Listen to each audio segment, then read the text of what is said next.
Well, here we are, folks, at the end of another Preterist Pilgrim weekend. I hope you've enjoyed our virtual Preterist Pilgrim weekend. It's certainly different.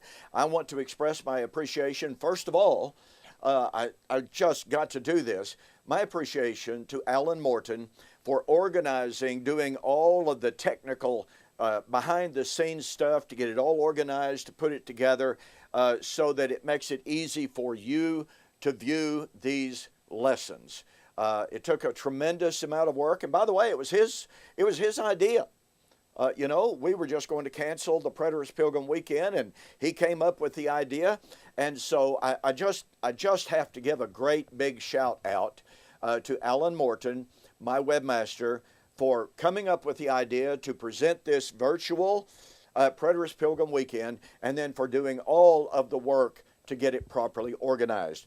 Obviously, also, I want to express my profound appreciation for all of our speakers and the great job they've done. Look, I've got to tell you, if you have never put together a PowerPoint presentation to try to make everything that you want to say fit into 40 or 45 minutes, you literally have no idea how long it takes, how much dedication it takes, how much organization that it takes.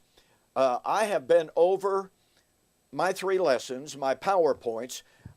I can say that I have safely been over them no less than 20 times. Editing, revising, adding, deleting. I can also say it probably has taken no less than 30 to 40 hours per lesson to get everything organized, to do the research. And I know that that's true of the other speakers as well. Now, look, my PowerPoints are pretty basic. I can do a transition. I can do a little bit of an animation. But when it comes to guys like Daniel Rogers and some of the fantastic work that they do, like William Bell does in his charts as well, I just said I'm in utter amazement of that, because I know the time that it takes to do that. And so we really, really appreciate the time, the effort, the research that our speakers have put into presenting to you for your understanding, for your growth in knowledge of the book of Revelation. I believe that this conference will be of a great benefit for people who watch online for years to come. Well, I've got to get directly into my lesson. And so let me begin by giving just a very, very brief recapitulation of what we have seen up to this point. All right? I started out by telling you that I believe that there is a wealth of information, a wealth of documentation that proves that the millennium was approximately, and remember, when I say the millennium ended in AD 70, that's a rough figure, all right? I'm simply stating that it ended in the 1st century. I understand that there are some fine technical details along the way, but again, I'm just speaking generically. But I believe that there is a wealth of information that proves, that the millennium was the period of the second Exodus. The second Exodus motif, language, themes, permeates the book of Revelation. And just like the first Exodus of 40 years ended with Israel's entrance into her new world, the book of Revelation has the end of the millennium with Israel's entrance into the new creation. Not only Israel, all who join with her enters into the eternal, endless, glorious new heaven and the new earth. Now, the key point that I've been trying to share with you and to focus on is the fact that the book of Revelation, and we started with Revelation chapter 20, remember, the book of Revelation presents the destruction of creation, of heaven and earth, or earth and heaven if you please, at the end of the millennium. So let me reiterate my primary, my fundamental, my beginning argument. Number one, the destruction of creation in the book of Revelation occurs at the end of the millennium, Revelation 20:10 and following. Look, that's undeniable. I don't know anybody that tries to deny that. However, the destruction of creation in Revelation occurs at the judgment of Babylon under the guise of the name Satan. Babylon is the harlot city guilty of shedding all of the blood of all the martyrs. In other words, the end of the millennium is the time of the vindication of the martyrs. Babylon in Revelation was none other than Old Covenant Jerusalem. John Watson's done a great job documenting that for us. And in my book, Who is This Babylon? I spend the whole book basically identifying Babylon in Revelation as Old Covenant Jerusalem. Now what that means, therefore, is that the destruction comes at the end of the millennium at the judgment of Old Covenant Jerusalem, i.e. Babylon. Now, we closed out our last lesson with an extensive look, or our last lesson focused on, an extensive look at Revelation chapter 11. I noted that Revelation chapter 11, 15 and following does not specifically mention the destruction of heaven and earth. However, what we did see is that Revelation 11 and Revelation chapter 20 are absolutely, perfectly parallel with one another. They speak of the same time and the same event. Revelation 11, time of the resurrection, time of the judgment, time of the kingdom. Revelation chapter 20, resurrection, judgment, kingdom. Let me read again for you the comment by Gregory Beale. I'll abbreviate the quote. Our overall analysis of Revelation chapter 11, 15, and 19 argues that the hymn speaks of the consummated form of the kingdom. The striking parallel noted below between Revelation 11, 18 and following and chapter 20, 12 to 13 suggests strongly that this is the case. The consummate nature of the kingdom is also indicated by the greater emphasis on God's reign rather than on Christ. Now, what Beale is saying is, in simple form, Revelation 11 is directly parallel to Revelation chapter 20. So, here's the argument that I closed with in our previous lesson. Since Revelation chapter 11 equals Revelation 20, that means that Revelation 11 is describing the end of the millennium.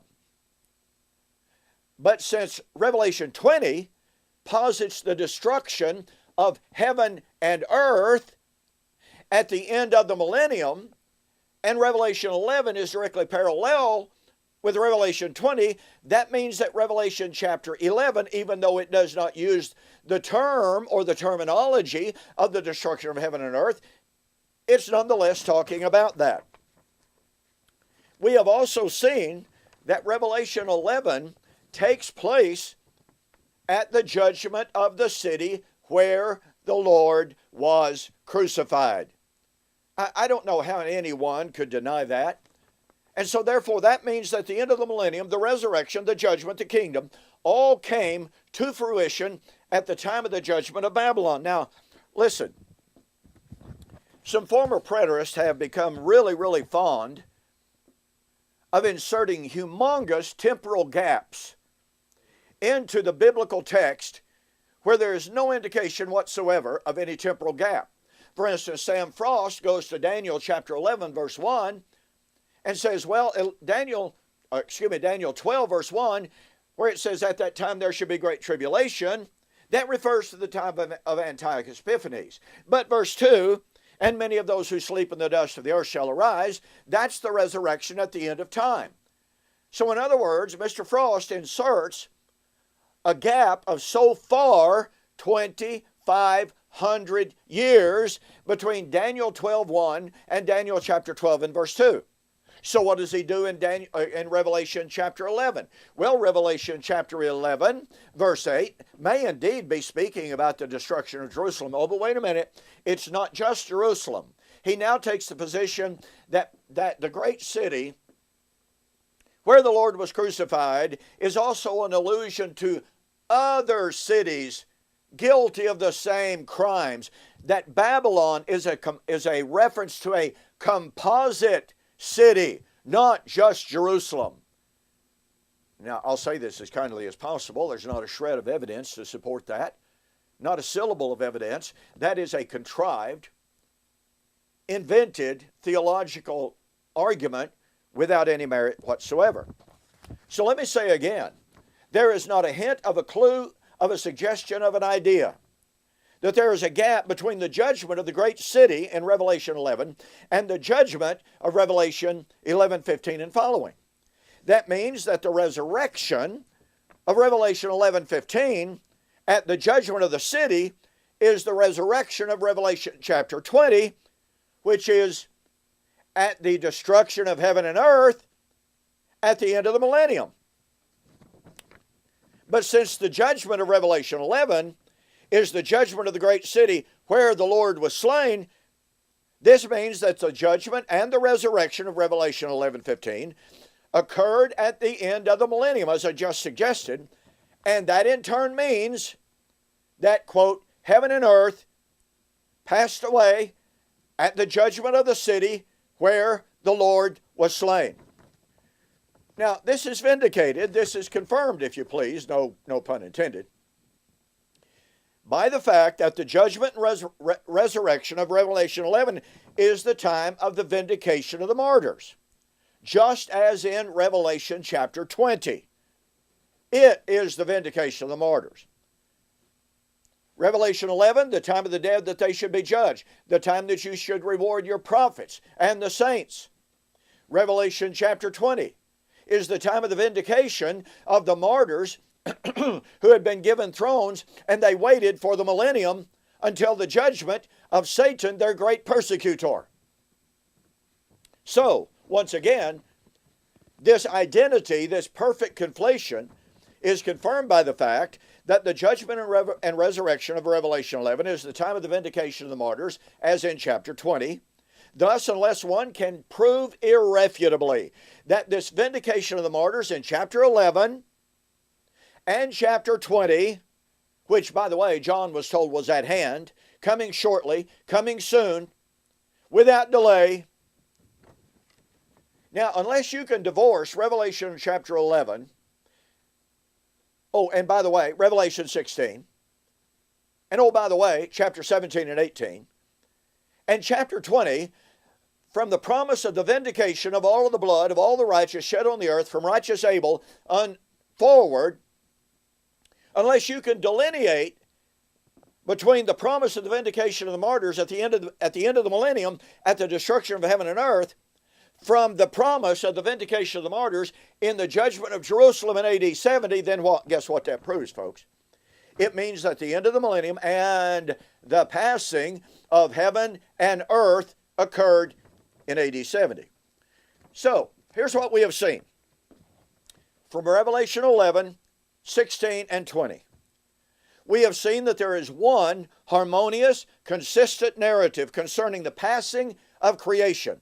It's not many stories, it's not many judgments, it's not many different times for the vindication of the martyrs, it is not many resurrections. But you know, if you take the book as sequential, you have to have all these resurrections, you have to have all these judgments, you have to have all these great days of the Lord. And even if you take it as recapitulatory, that is the book of Revelation, it still presents insurmountable difficulty because you've got to divorce the book of Revelation and its promise of the vindication of the saints from Jesus' paradigmatic teaching in Matthew chapter 23. And that can't be done. So what we have seen is that this narrative is repeated throughout the book until that climactic great white throne judgment, which is the final scene of what had already been depicted repeatedly. Chapter 11, chapter 15, 16, 17, and 18. So we have seen that Revelation 11, 16, and 20 specifically posits the passing of heaven and earth at the judgment of Babylon, the great harlot city, quote, where the Lord was slain. And we have seen that Jesus, by the way, not to mention Paul and the other New Testament writers who concur, undeniably posited vindication of all of the blood of all the righteous at the AD 70 judgment of Jerusalem.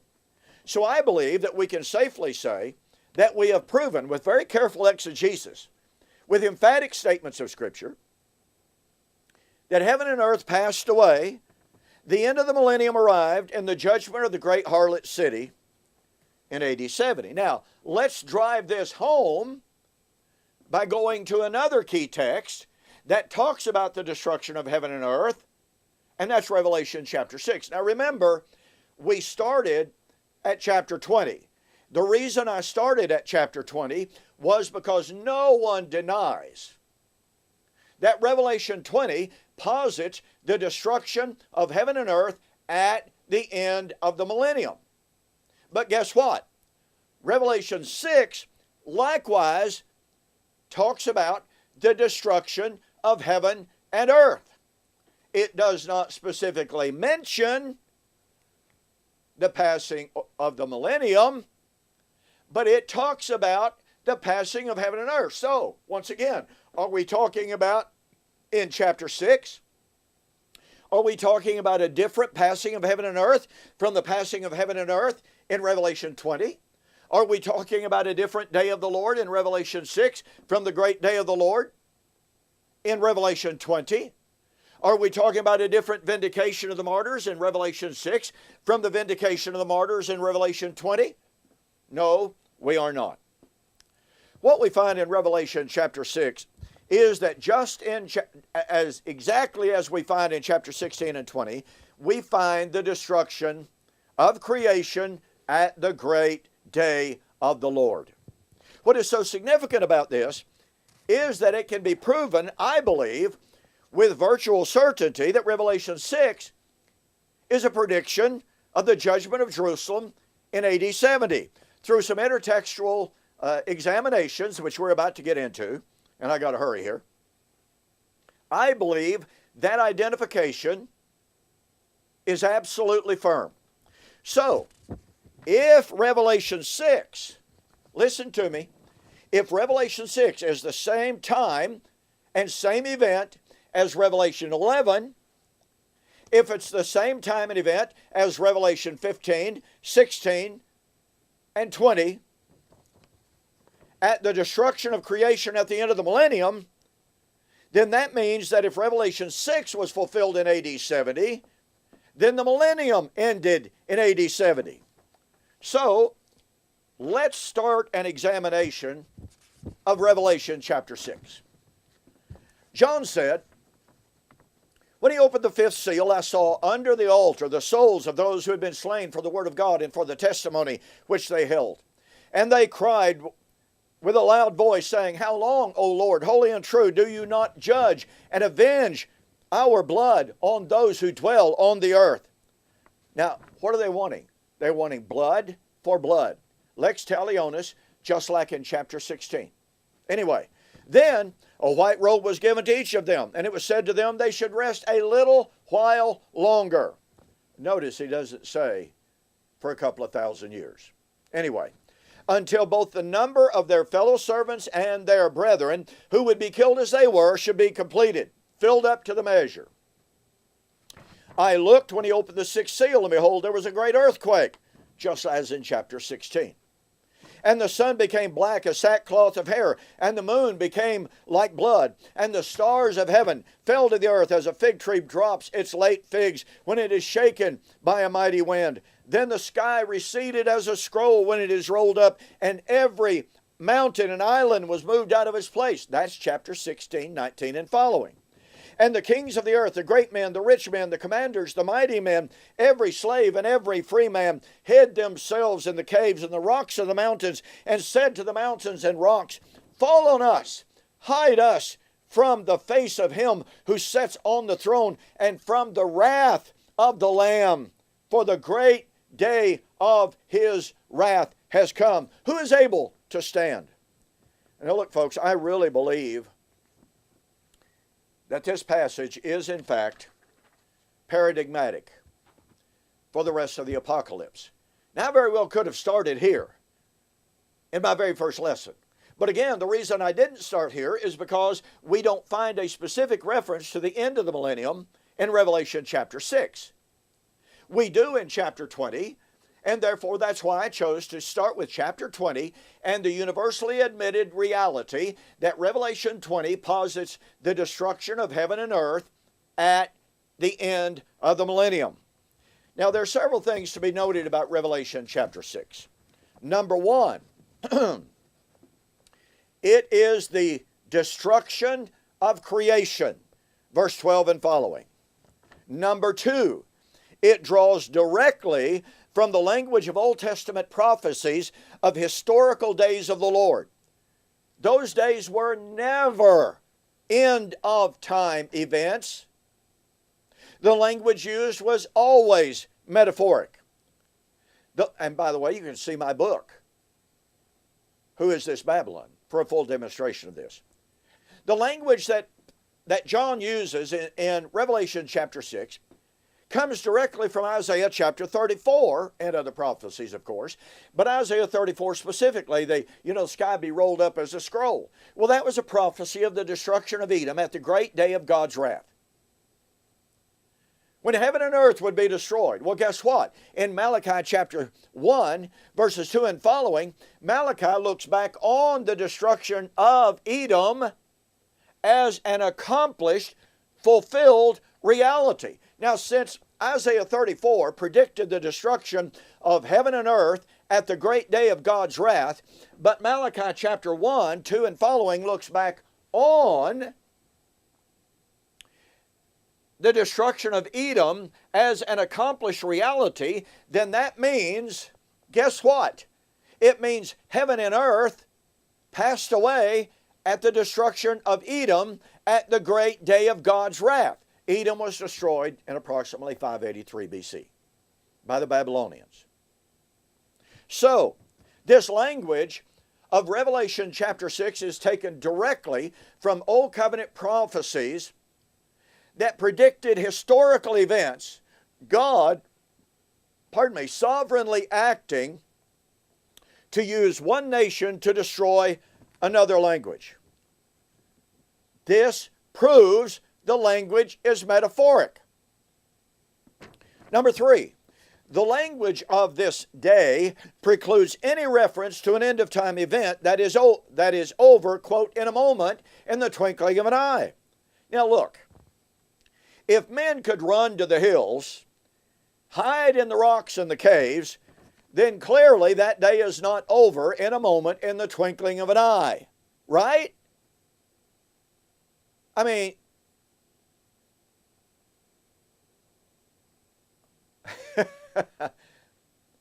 in a moment, in the twinkling of an eye. How does anybody have time to run to the hills, hide in the caves, call to the rocks, fall on us, hide us?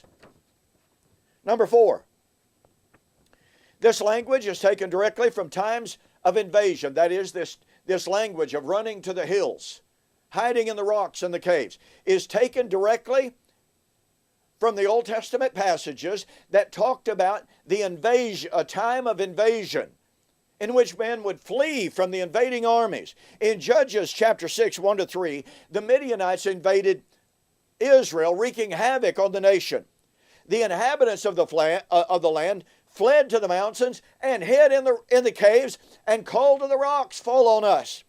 Likewise, in 1 Samuel chapter 13 and 6, when the Philistines were just about to invade Israel, quote, when the men of Israel saw that they were in danger, for the people were greatly distressed, then the people hid in the caves, in thickets, in rocks, in holes, and in pits, unquote. You see, John is drawing on the normal, regular, somewhat apocalyptic, but nonetheless, language of a time of invasion. It's not having anything whatsoever to do with an end of time. So the point here is that the language of fleeing to the hills and hiding in the rocks and the caves was typical Hebraic expressions for what happened in times of warfare. And by the way, our next point will drive that home. Now, Revelation chapter 6 quotes verbatim from Isaiah chapter 2, 9 to 11, Isaiah 2, 19 to 21. Let me read that for you. They shall go into the holes of the rocks and into the caves of the earth from the terror of the Lord and from the glory of his majesty. By the way, Paul quotes this verse verbatim, 2 Thessalonians chapter 1. Hang on to that fact. When he arises, when the Lord arises, to shake the earth mightily. Does this sound like a judgment of the heaven and earth, or at least the earth? Sure it does.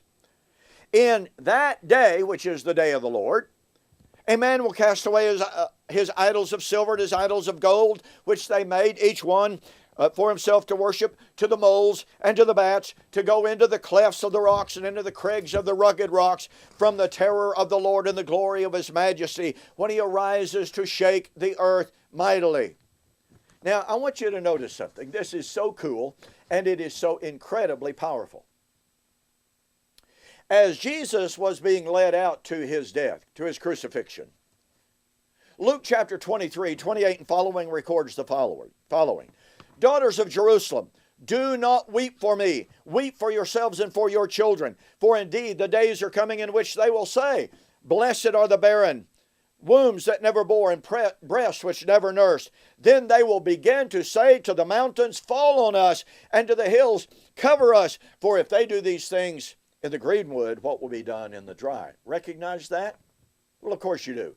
It's taken from Isaiah 2. Oh, and by the way, the parallel of Hosea chapter 10. Now, listen to me. Very, very few commentators, I've only found one or two, and they I call it sermonizing.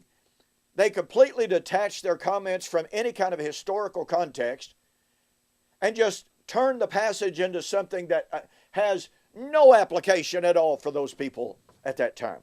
So, very few commentators deny that Jesus was predicting the destruction of Jerusalem at the hands of the Romans. So here's what we have. We have Jesus quoting from Isaiah chapter 2, Isaiah's prediction of the day of the Lord, when the Lord would rise to shake the earth mightily, when men would run to the hills. And by the way, Isaiah chapter 2 verse 2 puts that day of the Lord, in the last days. So we have the great day of the Lord when men would run to the hills and hide in the rocks. Well, wait a minute. We're supposedly in the last days now. We're supposedly waiting for the day of the Lord. But the day of the Lord that we're waiting on is supposed to be over in the twinkling of an eye. Doesn't work, does it? Now, watch this. Catch the power of this. Here we have Isaiah predicting the last days, day of the Lord, when the Lord would arise to shake the earth mightily, when men would run to the hills, call on the rocks to fall on them. Jesus quoted those verses in Luke chapter 23 and applied it to AD 70. Now, in Revelation chapter 6, John quotes from the same identical verses that Jesus applied to AD 70. So, if Jesus quoted from Isaiah's prediction of the great day of the Lord, the time of the destruction of creation, and applied it to AD 70, and if John, and again, Paul in 2 Thessalonians chapter 1, and John quoted from those same identical verses, what is our authority, what is our hermeneutic for claiming that in Revelation 6, John was applying Isaiah 2 to some other event radically different in time and nature from how Jesus applied Isaiah? Now, I would make this observation very, very quickly. Not only did Isaiah predict the great day of the Lord, when the Lord would rise to shake the earth mightily, when men would run to the rocks and the hills and the caves, but it would also be the time of the avenging of the blood of the martyrs. Isaiah chapter 4, verse 4. So in Revelation chapter 6, we have the prediction of the great day of the Lord at the destruction of creation, when the Lord would fulfill Isaiah chapter 2, when men would run to the rocks and the hills at the time of the vindication of the martyrs. Now remember, Jesus applied Isaiah to AD 70.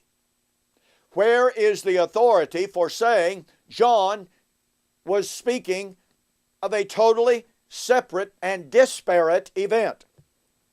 Now, in Revelation chapter 6, John also quotes from Malachi chapter 3. He not only quotes from Isaiah chapter 2 and 4, he quotes from Malachi chapter 3. Malachi chapter 3 described the great day of God's wrath and said, "Who shall stand before him?" Now listen to me. Just like the language of running to the hills, this language is taken from Old Testament predictions of historical days of the Lord in judgment of cities and nations. For instance, in Nahum chapter 1, 1-6, the judgment of Nineveh. Who shall be able to stand before him? See, this is typical Hebraic language. So, John, in Revelation chapter 6, quotes from Malachi chapter 3, 1-3, which was a prediction of the coming of the Lord in judgment of the old covenant temple. And the Lord whom you shall seek shall come suddenly to his temple, and who shall stand in the day of his coming? That word coming there is from the Hebrew bo, and it means coming in judgment. So the significance of these correlations cannot be overemphasized. Malachi chapter 3 is a prediction of the coming destruction of the Jerusalem temple. By the way, Malachi is written long after the destruction of Jerusalem in 586 BC. So let's look a little closer at Revelation 6 and Malachi chapter 3. In Malachi chapter 3, the messenger of that text would herald the coming of the Lord in judgment when no man could stand before him. John the Baptizer was that messenger. Mark chapter 1, verse 1 and 2, the beginning of the gospel of Jesus Christ, the voice of one crying in the wilderness, "Prepare ye the way of the Lord."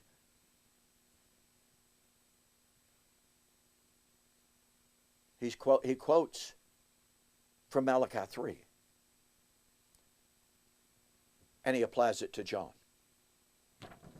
So Mark identifies John the Baptizer as the messenger who would come warning of the coming of the day of the Lord against Jerusalem.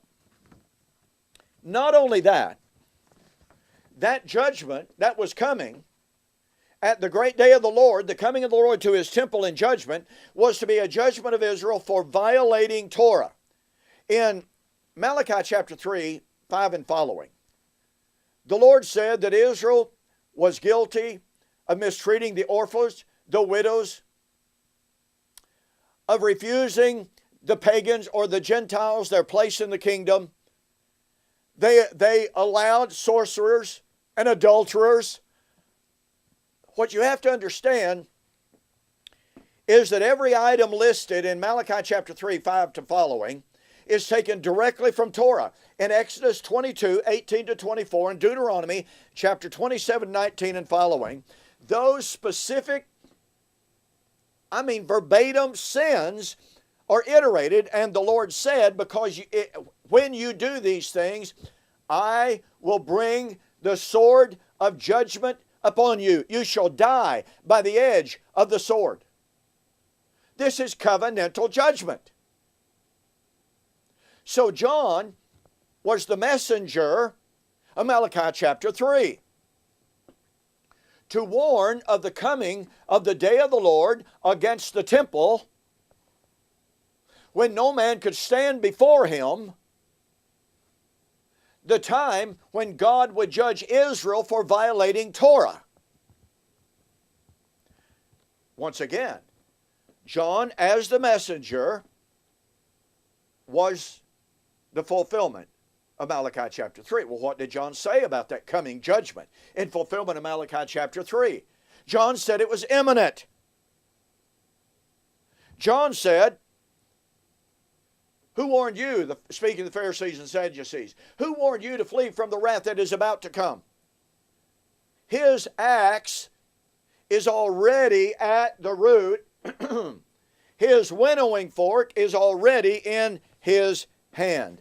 Now, folks, what this means is that John was warning Israel of the imminent coming national judgment on Israel. John, as the messenger, was not predicting a judgment at the end of time.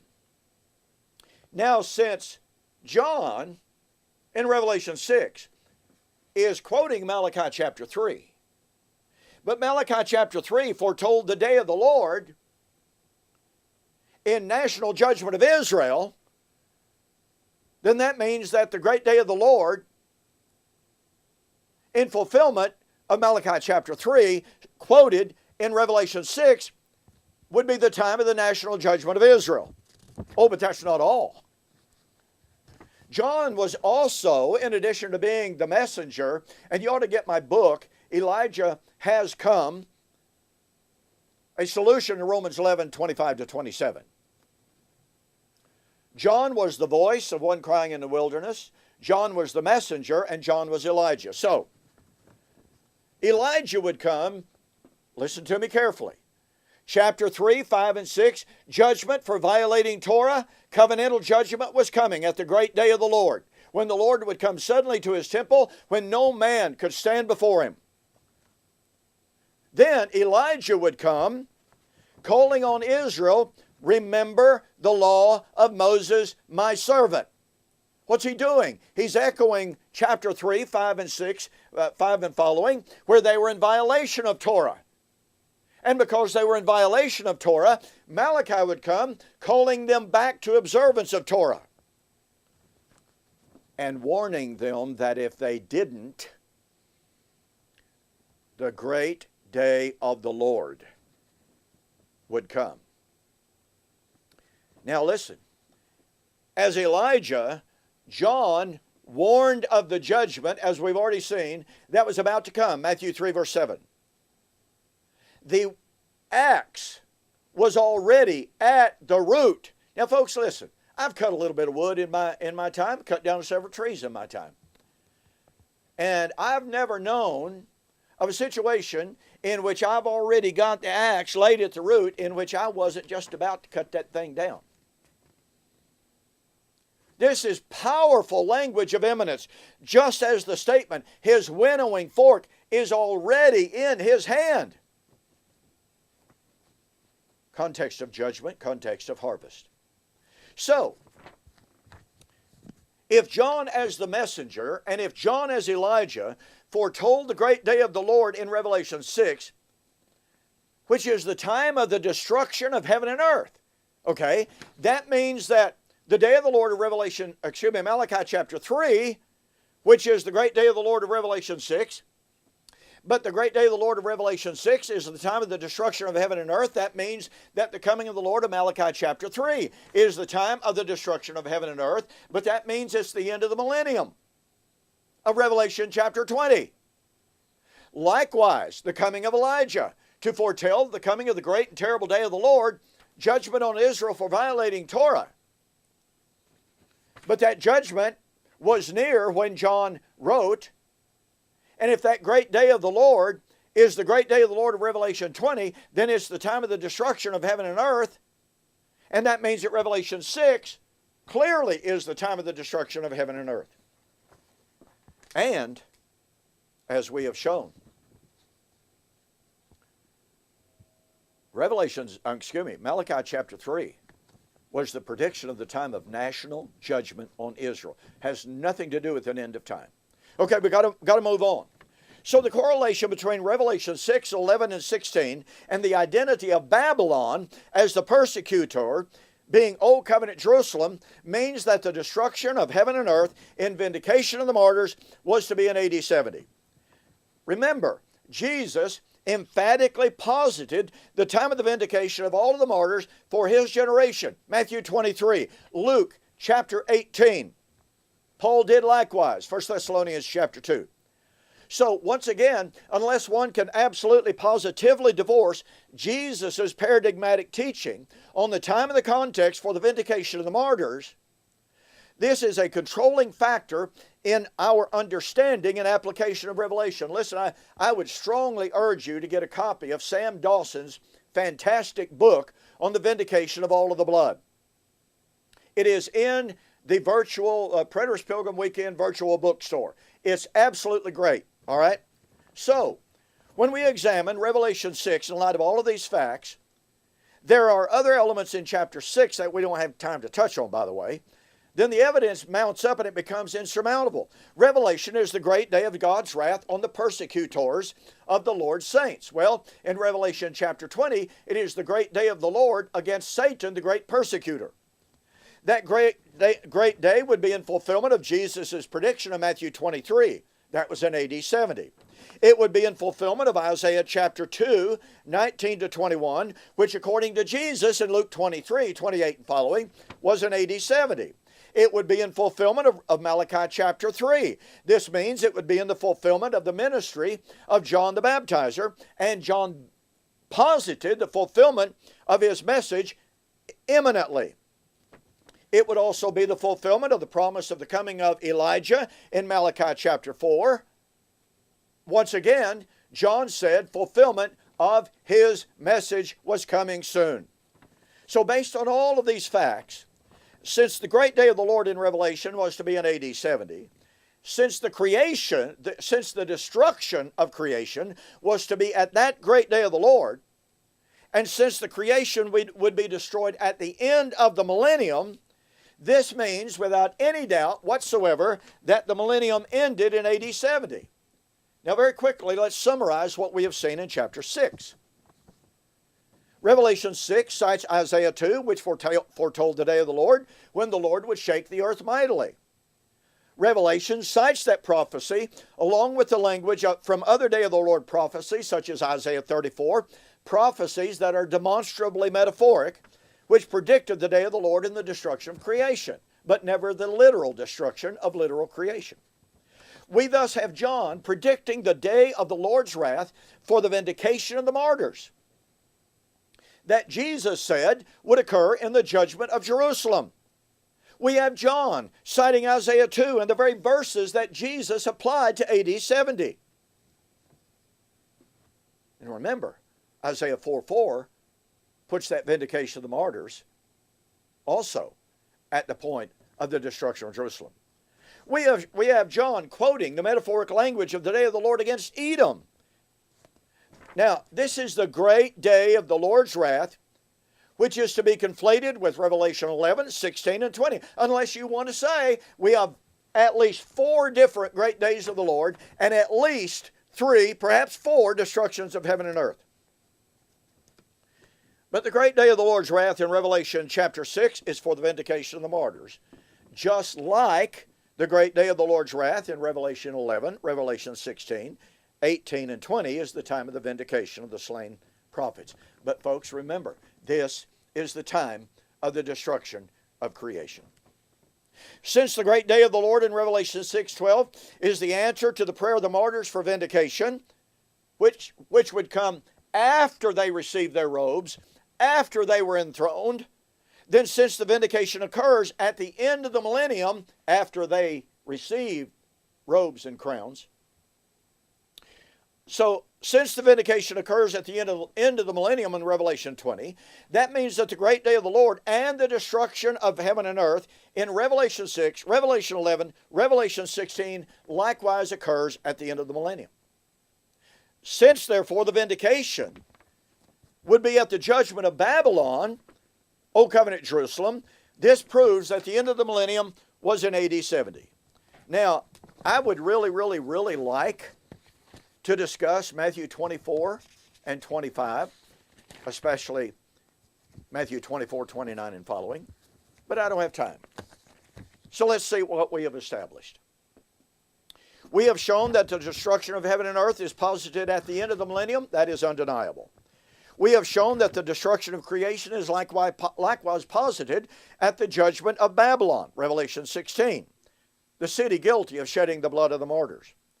That means that Babylon in Revelation was Old Covenant Jerusalem. Therefore, the destruction of creation would come at the time of the judgment of Babylon at the end of the millennium. So it matters not if one takes the recapitulatory or the sequential view of Revelation. If you take the sequential view, then heaven and earth is to be destroyed at least 3 times, maybe more. If recapitulatory, one must deal with the issues, number 1, of the time of the fulfillment of Isaiah chapters 2 through 4 and the fulfillment of Malachi chapter 3. You must deal with the motif of the vindication of the martyrs, which Jesus put at AD 70. And you must see that the vindication of the martyrs in Revelation chapter 20 comes at the end of the millennium.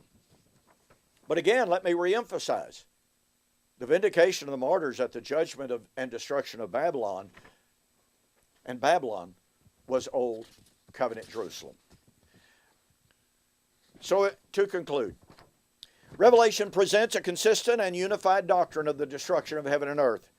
That destruction would occur at the end of the millennium. That destruction would occur when the martyrs would be vindicated at the great day of the Lord in judgment and resurrection. And that destruction would occur, or that resurrection would occur, in the judgment of Babylon. We have in Revelation the fulfillment of Matthew 5:17 and 18. Until heaven and earth passes away, not one jot, not one tittle of the law shall pass from the law until it is all fulfilled.